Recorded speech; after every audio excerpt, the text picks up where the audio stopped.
Watcher is a movie didn't really want to watch, to be honest. It's a thriller, psychological thriller film, written and directed by Chloe Okuno. The only reason why I watched it was because two of my favorite YouTubers had like wrap-up videos and they watched it, so I wanted to just watch it to watch those videos, to be honest, really. This one is about Julia and Francis. They are an American couple, a husband and wife who moved to Romania so he can do a new job, I guess, or maybe his job was always there. But he's in marketing and he's kind of at work all the time. His boss is always on his ass, so she's kind of just like a stay-at-home wife, and she just sort of, you know, does the shopping, goes out for a movie, and she feels like she's being stalked by this man across the building who keeps staring at her.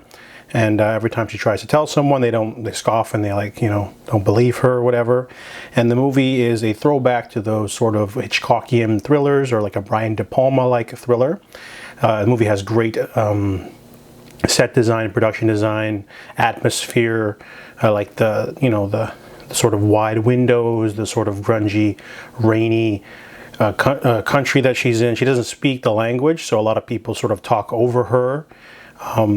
The movie was originally supposed to take place in New York City, but they changed it to Bucharest, which is a really great choice because it makes everything feel alien and sort of isolating. You know, she can't just go around making friends or just, you know, I guess she could have talked to people online, I guess, but that's something that's apparently not in the movie, and I guess she doesn't have friends to talk with either, but I'm just realizing this now. Anyways, Julia basically keeps getting stalked by this guy, and there is also a serial killer who's killing women they dub the Spider.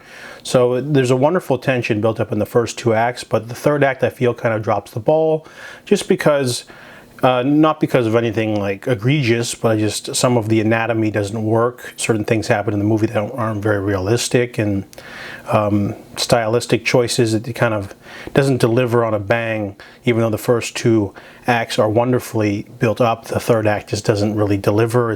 All of it's very underwhelming, very low stakes, very, you know, not low effort. There's a lot of effort, but, you know, just I felt like the third act just doesn't deliver really. So I give Watcher a 4 out of 10.